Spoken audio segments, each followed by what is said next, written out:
करने वाले हैं जेई मेंस 2021 24 फरवरी का शिफ्ट 2 का फिजिक्स पोर्शन। फर्स्ट क्वेश्चन आपको गिवन है कि if two identical capacitor means capacitance दोनों की सी है are connected in series and once connected in parallel then find the ratio C1/C2। So question कह रहा है आपका कि दो आइडेंटिकल कैपेसिटर हैं, सो लेट दोनों आपका सी हैं, सो पहले उनको सीरीज में कनेक्ट किया गया है। सो जब सीरीज में कनेक्ट किया गया है so then total capacitance C1, और आपको पता है सीरीज में कनेक्ट किया गया तो टोटल कैपेसिटेंस आपका हो जाएगी C/2। फिर कहता है अगेन इनको आपका पैरेलल में कनेक्ट किया गया है सी और सी को। जब पैरेलल में कनेक्ट किया गया है सो टोटल कैपेसिटेंस आपका हो जाएगी 2C। सो क्वेश्चन कहता है आपको find the ratio. So ratio हो जाएगा आपका C1/C2 equal C/2 into 2C। So this will be 1/4। So I think 1/4 is the correct answer. This is question number 2. Question number 2 में कहता है कि एक क्यूब है और इस क्यूब की सारे वर्टिसेस पर एक एक चार्ज रखे हुए हैं, plus Q plus Q plus Q plus Q plus Q, और एक वर्टिसेस पर माइनस चार्ज है। तो क्वेश्चन कहता है find the electric field at the centre of the cube, और वो भी आपका क्वेश्चन आंसर जो गिवन है आपका वो गिवन है आपको सारे के सारे वेक्टर फॉर्म में। So let try. तो आपका क्यूब है, क्यूब ड्रॉ कर लेते हैं। सॉरी, इस तरीके से बना हुआ है। तो क्यूब है, अब इसके हर एक वर्टिसेस पर एक चार्ज है,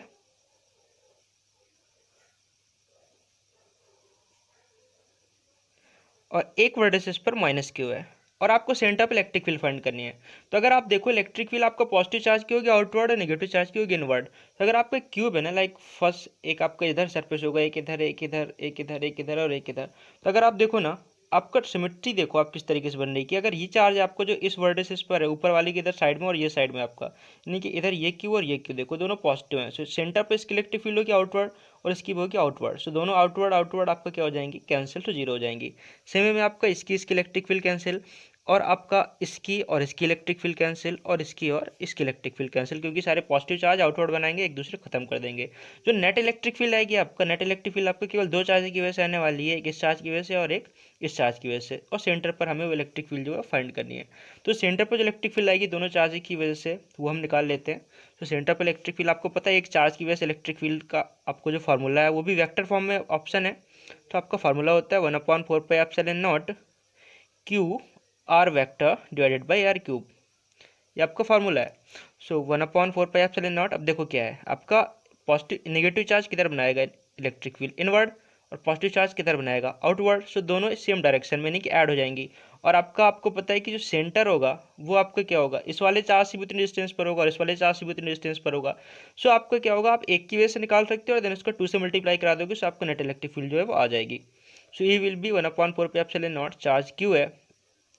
अब देखो आर वेक्टर्स की पोजीशन वेक्टर की अगर हम बात करें तो पोजीशन वेक्टर सेंटर का आपका जो किधर होने वाला है वो को पता है, क्यूब है तो आपका जो आपका सेंटर आएगा that will be a/2 i cap plus a/2 j cap plus a/2 k cap divided by r cube. अब आर कितना है आपका, तो जो सेंटर होता है आपका क्यूब का उसकी जो डिस्टेंस होती है किसी भी एक वर्टिस से पे, तो वो होती है आपका √3a/2।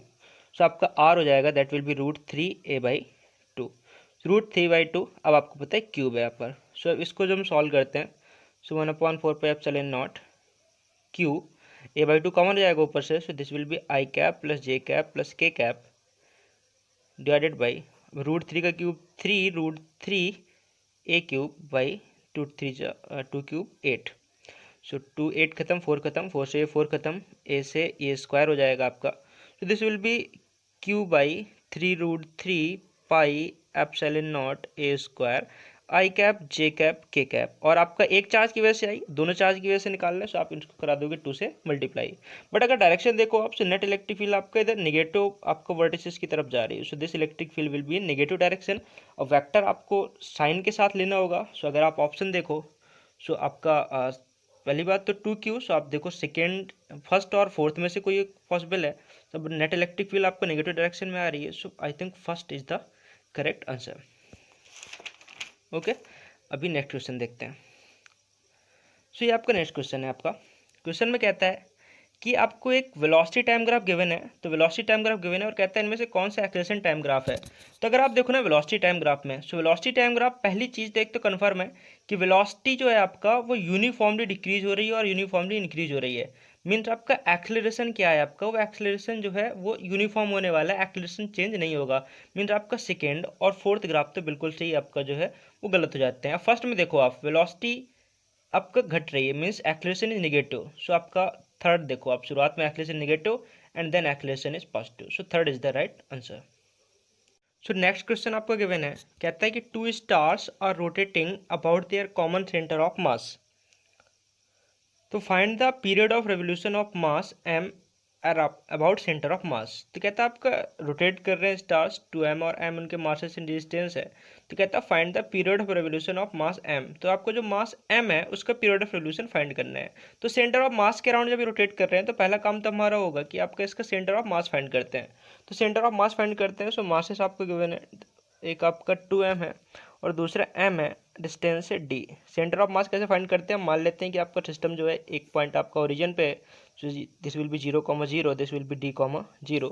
सेंटर ऑफ मास आपको पता है y तो 0 दिख रहा है साफ साफ, x में ही सेंटर ऑफ मास होने वाला है, कितना होने वाला है आपका m1x1 plus m2x2 divided by m1 plus m2।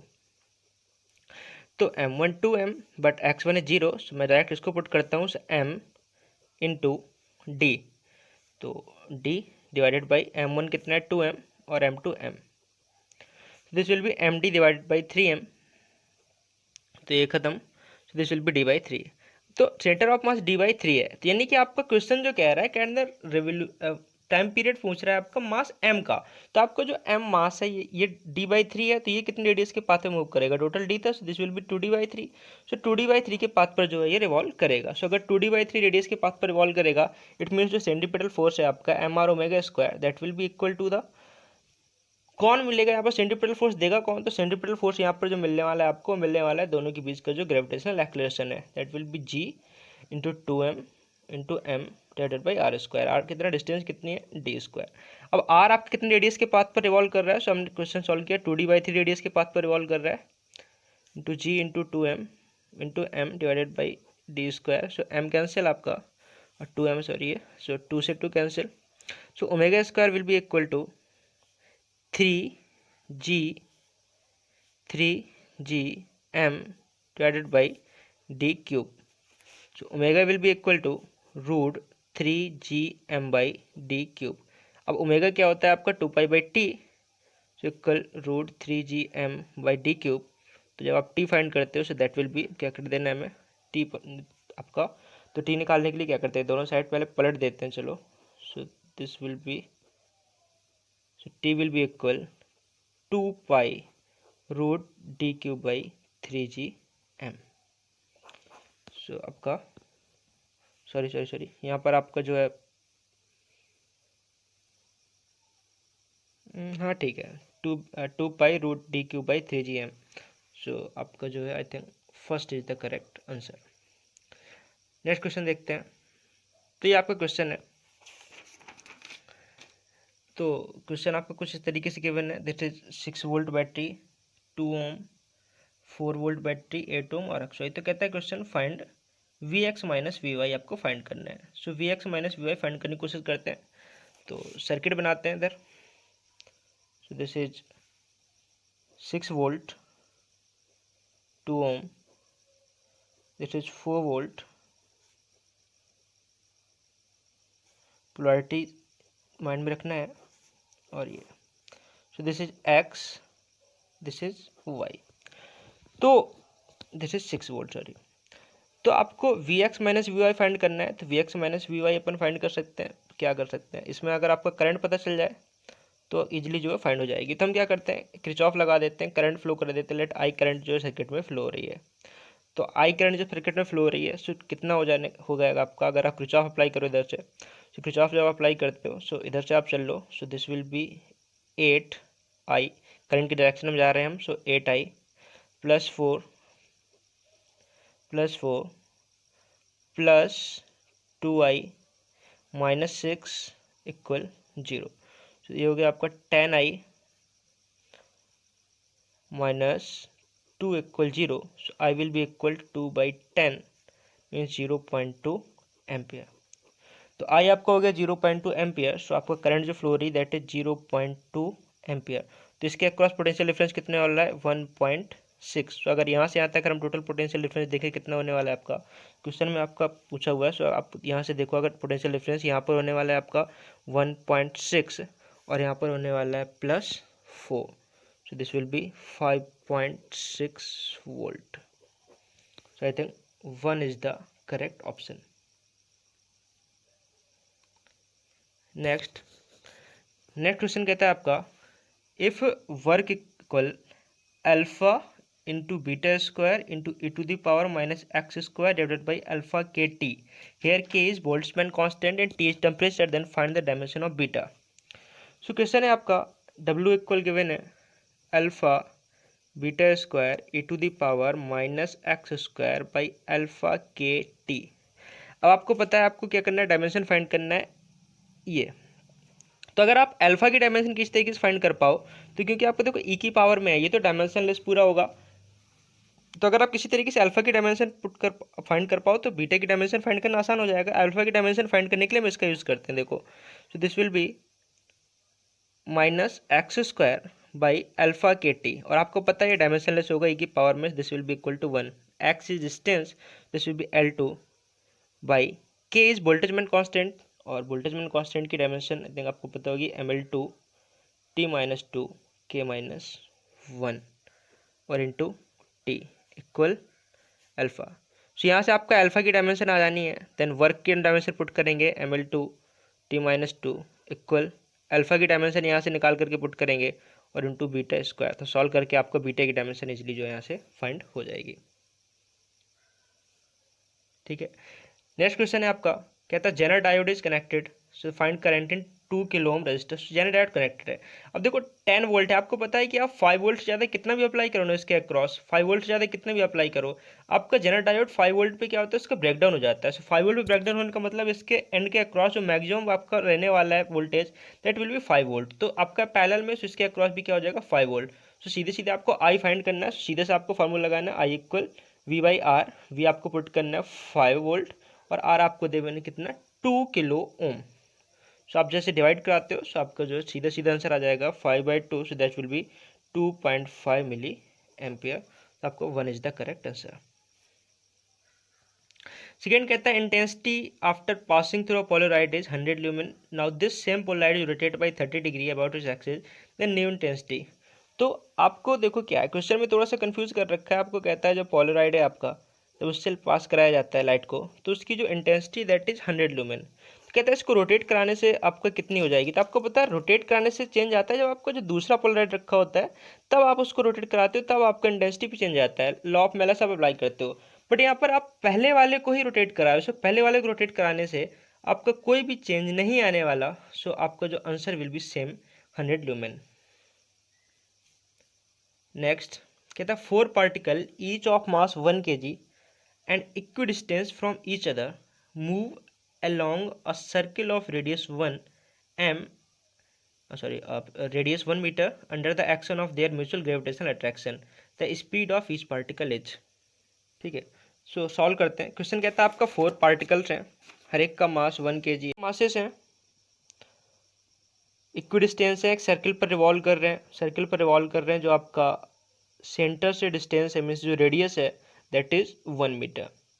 तो आपको फाइंड करना हर एक की वेलोसिटी। अब हर एक की वेलोसिटी कैसे फाइंड करेंगे, कॉन्सेप्ट क्या है इसके पीछे का, तो कॉन्सेप्ट वही आपका कि जिस पर सेंट्रीपिटल फोर्स लगेगा वो किधर से आएगा, ये जो तीनों आपका मिलकर के जितना टोटल ग्रेविटेशनल फोर्स लगाएंगे इस पर जो है ये और ये मिलकर के तीनों जितना ग्रेविटेशनल फोर्स लगेगा, ग्रेविटेशनल आपका फोर्स लगेगा किसी एक पर भी हम निकाल सकते हैं, वो टोटल जो आपका फोर्स लगेगा that will be equal time v²/r। सो ये आपका कॉन्सेप्ट है रेडियस फाइंड करने का। कैसे निकालते हैं नेट फोर्स, नेट फोर्स इस पर कौन कौन लगाएगा, ये आपका जो मास है ये इसको अट्रैक्ट करेगा इधर, ये इसको अट्रैक्ट करेगा इधर और ये इसको अट्रैक्ट करेगा इधर। सो हम पहले तीनों फोर्सेस फाइंड करते हैं कितने होने वाले हैं। तो फोर्सेस फाइंड करने के लिए इनके बीच का फोर्स फाइंड करने के आपको डिस्टेंस पता होनी चाहिए। सो आप देखो अगर इस टाइप का ट्रायंगल बन रहा है, this is 1 meter right, this is 1 meter, this is 90 degree, आपको पता है हाइपोटेन्यूज हो जाएगा, दिस विल बी 1 + 1 मीन्स √2। तो इनके बीच का जो फोर्स होगा that will be G, m1 1 है, m2 भी 1 है, सो 1 हो गया डिवाइडेड बाई डिस्टेंस है √2², सो this will be 2। Same way में आपका इस केस के बीच का फोर्स भी हो गया आपका क्या G/2। 2। सो इन दोनों फोर्सेस के रिजल्टेंट निकालेंगे अपन, तो that will be root F1 square plus F2 square plus 2 F1 F2 cos 90। So cos 90 zero हो गया, so F1 square plus F2 square. So this तो आपका हो गया root g square by 4 plus g square by 4, so 2g square by 4 means ये हो गया आपका g बाई रूट 2। तो ये आपका क्या आ गया, इन दोनों फोर्सेस का रिजल्टेंट जो है आ गया। अब जो तीसरा ये है, so total net force will be, अब इन दोनों के बीच का फोर्स कितना होगा आपका, सो आप देखो ये 1 मीटर है, इन दोनों के बीच की distance that will be 2 metre. So आपको जो नेट फोर्स हो जाएगा वो आपका कितना हो जाएगा, जी m1 m2 तो 1 है और डिस्टेंस 2 का स्क्वायर 4। तो ये वाला फोर्स और इन दोनों का रिजल्टेंट एक ही डायरेक्शन में आएंगे, so this will be g by root 2। तो जी बाई 4 हम ले लेते हैं कॉमन इधर से, सो दिस विल बी 1 प्लस यहाँ पर क्या हुआ 1, आपने जी बाई 4 कॉमन लिया, so this will be 4 by root 2 और सॉल्व करते this will be 2 root 2। So g by 4 1 plus 2 root 2। So net force किसके इक्वल होगा आपका, m v square by r के। सो एम भी 1 है और वी स्क्वायर और आर भी 1 है, so v will be equal to आपका जो है 1 बाई 4 का हो जाएगा 2 और this will be root g 1 plus 2 root 2। So this is the net velocity. So I think option second is the correct option. ये आपका सिंपल क्वेश्चन है आपका। एडियाबैटिक कौन सा आपका, आइसोथर्मल आपका आइसोथर्मल पता है, टेम्परेचर कांस्टेंट, आइसोबारिक आपका, आइसोकोरिक, ठीक है। एडियाबैटिक आपको पता है, हीट कंटेंट जो आपका कांस्टेंट होगा, आइसोथर्मल टेम्परेचर कांस्टेंट होगा, आइसोबारिक आपका वॉल्यूम कांस्टेंट होगा, ठीक है, आइसोकोरिक आपका प्रेशर कांस्टेंट होने वाला है। So this is simple question, आपको डायरेक्ट जो है मैच करना था। अगला क्वेश्चन कहता है what is the relation between curvature and focal length, radius of curvature and focal length. तो ये आई थिंक बहुत सिंपल सी क्वेश्चन है आपका कि that focal length is half of radius of curvature. Second कहता है कि स्पेक्ट्रल लाइन से आपका उनकी नेमिंग देनी है। सो ये आपका कौन सी लाइन है, देखो ये लाइन आपका किधर से आई है, देखो ये आई है आपका इनफाइनाइट से 1 में, तो 1 में आई है मतलब आपका ये तो कन्फर्म है कि आपका जो सीरीज है दैट इज लाइमन सीरीज। सो अब ये आपका लाइमन सीरीज की कौन सी लाइन है आपका, तो दिस इज आपका infinite to 1 mean this is the series limit of Lyman. So series limit of Lyman, so मतलब आपका थर्ड ऑप्शन तो देखो यहाँ से आपका एलिमिनेट हो चुका है। फिर इसके बाद आपका देखो ये आपका सेकेंड बी में आ रहा है, बी मीन्स आपका सेकेंड में आ रहा है, मतलब दिस इज लाइमन एंड बामर। अब बामर में कौन सी लाइन है ये, देखिए यहाँ से आता तो फर्स्ट लाइन होती है इसकी, यहाँ से आता सेकेंड लाइन होती है और यहाँ से आता थर्ड लाइन है ये। So this is third line of बामर, this is third line of बामर। So second option भी आपका एलिमिनेट हो गया, देन फर्स्ट एंड थर्ड। अब ये क्या है आपका, ये आपको देखो लाइमन बामर दिस इज पास्टन, तो इधर से आता है तो first of Paschen, this is second of Paschen, so this is second line of Paschen. So this is the one is the right answer. Second, de Broglie wavelength of proton varies inversely with linear momentum. अब de Broglie wavelength जो आपका होता है उसका formula आपको पता है, de Broglie wavelength का फार्मूला क्या होता है आपका, lambda equal H upon P, lambda equal H upon P. फिर सेकेंड कहता है कि तो आपको बताओ डी ब्रॉगली वेवलेंथ जो होता है उसकी कहते हैं इनवर्सली प्रोपोर्शनल है लीनियर मोमेंटम के। सो देखो lambda is inversely proportional linear momentum, बात सही है, this is the true statement. फिर क्या कहता है as lambda increase energy and momentum increase. So आपका एनर्जी का फंक्शन क्या होता है, that is E equal S C by lambda. So अगर लैम्डा इंक्रीज होता है ना, सो ई इंक्रीज जो है वो नहीं होगा। So I think second is the false. So statement 1 is true and statement 2 is false. So first is the right answer. फिर कहता है आपका 120 volt AC supply is given to primary circuit of transformer as an output of 12 volt DC is taken using rectifier. If secondary number of turn was 24 then find the number of turns in primary coil. So solve कर लेते हैं और ये आपको बहुत simple चाहिए, आपका जो बेसिक वर्किंग प्रिंसिपल है ट्रांसफार्मर का दैट इज आपका E1 by E2 equal NP by NS। तो क्वेश्चन में आपको E1 गिवन है बट या फिर ऐसे बोल देता हूँ मैं। So what is EP primary का वोल्टेज यानी जो आपको गिवन है input that is 220 volt. What is ES secondary means output, so that is 12। NP आपको फाइंड करना है और NS आपको जो है वो गिवन है दैट इज 24 सेकेंडरी कॉइल में। सो आपका ये 2 times, so NP will be equal to 440। Next question पे आते हैं। कहते हैं vertical cross section of plane is y equal x square by 4, coefficient of friction is 0.5, then find the maximum height at which particle can stay. तो कहता है y equal x square by 4, ये आपका प्लेन है। तो अगर आप y equal x square 4 का ग्राफ अगर आप कंसीडर करो तो this will be a parabolic path, इस टाइप का पाथ आपका होगा। और ये क्या गिवन है आपका y equal x square by 4। अब दिक्कत क्या है, अगर आपके उसको लेके जाओगे ना एक ऑब्जेक्ट को, तो एक हाइट तक लेकर के जाओगे ना, तो उसके बाद क्या होगा, स्लिप होगा। क्यों? क्योंकि आपको फोर्सेज आपको यहाँ पर पता है, एंगल है आपका इधर से, सो इधर की तरफ आपको वर्क कर रहा होगा mg cos थीटा, इधर की तरफ एक्ट कर रहा होगा mg sin थीटा, और इधर की तरफ आपको नॉर्मल रिएक्शन, और इधर आपका होगा स्टैटिक फ्रिक्शन। तो स्टैटिक फ्रिक्शन आपका इन्फाइनाइट नहीं है, म्यू गिवन है आपका, सो 0.5, सो आपकी स्टैटिक फ्रिक्शन एक लिमिटेड है। तो आपको पता है कि एक आपका लिमिट के बाद क्या होगा, ये स्लिप होने लगेगा, और जिस एंगल पे स्लिप होने लगता है that is called angle of repose. और आपको पता है वो होता है टेन थीटा इक्वल म्यू के, टेन थीटा इक्वल म्यू के। सो आपको क्वेश्चन में जो म्यू गिवन है, so tan theta will be equal to mu, और म्यू आपको गिवन है कितना, 0.5। क्वेश्चन कहता है किस मैक्सिमम हाइट तक आपके जा सकता है, और आपको पता है टेन थीटा इक्वल होता है dy बाई डी एक्स के। सो हाइट पूछ रहा है maximum, this will be equal 0.5, so d upon d x, y equal given x square by 4, this will be 0.5। So अगर आप इसका डिफ्रेंसिएशन करते हो, this will be 1/4 into 2x equal 0.5 means 1/2, so cancel. So आपका आ गया x equal 1। But हमें x नहीं फाइंड करना, हमें फाइंड करना था कितनी हाइट तक मैक्सिमम जा सकते हैं, मीन्स y फाइंड करना है। So y will be equal to x square 4, so 1/4 metre, so आप यानी कि 0.25 मीटर और 25 सेंटीमीटर। क्वेश्चन में कहता है आपका find the answer to the centimetre, so हमने centimetre 25 centimetre will be the answer. Next आपका, आई थिंक जहाँ तक मुझे याद है, this is a repeated question of IIT JEE 1997 और 1999, ठीक है। सो जेई में आ चुका है आपका, तब आपका जेई और ट्रिपल ई अलग होता था। सो क्वेश्चन कहता है find the minimum force required to stop block from falling. So आपका इधर से एक फोर्स अप्लाई किया गया है, एंड दिस इज 0.5 kg, और आपका म्यू है 0.2। सो देखो आपका देखो क्वेश्चन समझते हैं, इस तरीके से आपका है, this is 0.5 kg, this is force, this is mu equal 0.2। तो आपको पता है इधर से नॉर्मल रिएक्शन लगेगा, इसका कोई रोल नहीं है। नीचे करने के लिए रोकना, कब रुकेगा नीचे, जब आपका जो ऊपर की तरफ जो आपका फ्रिक्शन लग रहा है और जो नीचे की तरफ आपका फोर्स लग रहा है वो दोनों बैलेंस होंगे। नीचे की तरफ क्या लगेगा, mg, नीचे की तरफ आपको लगने वाला है mg।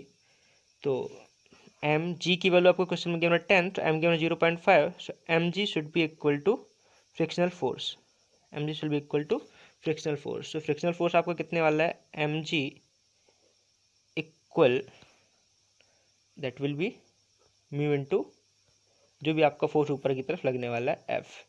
सो m हो गया 5, म्यू गिवन है 0.5 और इंटू f। सो इधर से सॉल्व करोगे आप और आपका निकल आएगा f 5/0.5, I think 10 newton. This will be the answer.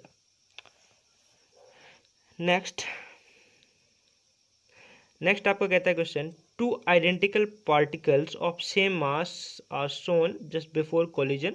सो आपका ये दो ऑब्जेक्ट हैं before collision, this is 9 moving with 9 metre per second, this is at rest. After collision आपका जो पहला वाला मास था वो 30 डिग्री से इधर गया, दूसरा 30 डिग्री से इधर आया है आफ्टर कोलिजन। तो कहता है फाइंड द v1/v2, ठीक है, फाइंड द v1/v2। सो इस क्वेश्चन को ट्राई करते हैं। तो आपका ये सीधा सा कोलिजन एंड मोमेंटम कंजर्वेशन से इजीली सॉल्व हो जाएगा क्वेश्चन। तो देखते हैं। तो ये आपका 9 मीटर पर सेकेंड से चला आ रहा है, 9 मीटर पर सेकेंड से चला आ रहा है, और ये आपका क्या है इधर शुरुआत में रेस्ट में, और अगर आपका m जो है इधर गया 30 डिग्री से, और एक m आपका जो है इधर आया 30 डिग्री से। वेलोसिटी इसकी v2 है और इसकी v1 है। सो अगर कंपोनेंट करोगे this will B v1 cos 30 और this will B v1 sin 30। Same way में इधर हो जाएगा v2 sin 30 V2 sin 30 और इधर हो जाएगा आपको V2 cos 30। अब अगर आप मोमेंटम कंजर्वेशन लगाओ तो आपको V1 बाई V2 फाइंड करना है। सो मोमेंटम कंजर्वेशन आप लगाते हो तो इस डायरेक्शन में इनिशियल मोमेंटम कितना था आपका, this was m into 9 plus 0, इसको रेस्ट में था। और इस डायरेक्शन में फाइनल कितना है, V1 cos 30 plus V2 cos 30। और इस डायरेक्शन में अगर आप लगाते हो, इस डायरेक्शन में इनिशियल मोमेंटम कितना था, 0, और फाइनल कितना है, V1 sin 30 minus V2 sin 30। ठीक है, सॉरी m भी होगा आपका, m का मल्टीप्लाई होगा पूरे में। सो यहाँ से आपको V1 और V2 आपका इजीली फाइंड हो जाएंगे देख क्वेश्चन से, और आप फाइंड कर लोगे V1 बाई V2। नेक्स्ट कहता I equal 20t plus 8t square, then find the charge during 0 to 15। So this is another simple question. I given है 20t plus 8t square, I given है 20t plus 8t square. तो Q find करना है। सो आपको पता I equal होता है dq by dt। So dq will be equal I dt। So Q will be equal to integration I dt। So Q equal 0 से 15 second में find करना है। I will be 20t plus 8t square dt। आप easily इसका integrate करा दोगे 0 से 15 तक। सो 20t का कराओगे, सो 20t का इंटीग्रेशन क्या होने वाला आपका 20t स्क्वायर बाई 2 0 से 15 तक, और प्लस का क्या होने वाला आपका 8t क्यूब बाई 3 0 से 15 तक। लिमिट पुट करोगे और आपका इजिली आ जाएगा इतने एम्पियर करंट। नेक्स्ट कहता है टू प्लैनेट के लिए T1 बाई T2 गिवन है और ओमेगा 1 बाई ओमेगा टी पूछ रहा है। सो T1 बाई T2 गिवन है 1/8 और ओमेगा 1 बाई ओमेगा 2 पूछ रहा है। सो ओमेगा 1 आपको पता है, omega will be equal 2 pi by T1 और omega 2 will be 2 pi by T2। So 2 pi cancel, so this will be T2 by T1। So T2 by T1 कितना आने वाला है, T1/8 है, so this will be 8/1। Next question कहता है कि electromagnetic wave है is propagating in a medium where mu r और epsilon naught r 2 if speed of light in medium is x in 10 to the power 7 metre per second, then find out the x। So question में आपको mu r given है और epsilon naught r given है, epsilon r given है। तो speed medium में आपकी पूछ रहा है कितनी होगी। सो स्पीड मीडियम पूछने के लिए आपको रिफ्रैक्टिव इंडेक्स निकालना होगा। सो उसका फार्मूला होता है आपको पता है, read mu naught into epsilon naught r. So this will be 2 into 2, so root 4 means 2। तो n आ गया आपका, आपको v निकालना है। आपको पता है formula n equal c by v. So n2 c3 into 10 to the power 8 upon v। Solve करोगे आप, so v will be equal 1.5 into 10 to the power 8 metre per second. So this is the question. अगला question है आपका 20 sign, आपको modulation से question है आपका। So question आपको डायरेक्ट क्वेश्चन आपका कहता है find the percentage modulation index. उसका डायरेक्ट फार्मूला होता है बेटा, फार्मूला परसेंटेज इक्वल आपका होता है AM by AC into 100। So what is AM, AM आपका जो इसका एम्पलीट्यूड है दैट इज 20, और इसका व्हाट इज AC, तो जो इसका amplitude that is 80। So AM by AC into 100 direct formula based question है ये। Now next AC series RLC series given है, रेजोनेंस सर्किट है। सो R गिवन है एंड फ्रीक्वेंसी गिवन है और सेल्फ इंडक्टेंस गिवन है L। सो कहता है find the quality factor of the circuit. This is also a formula based question. So F given है तो आप डायरेक्ट आपका फार्मूला आपको पता है क्वालिटी फैक्टर का, that is Q equal omega L by R. So omega is 2 pi F L by R. So इसमें आपका F जो आपका फ्रीक्वेंसी है क्वेश्चन में, F R एंड L तीनों गिवन है। So this is directly formula based question. So guys these were the some questions जो मुझे मिले आज शाम की शिफ्ट के। Thank you.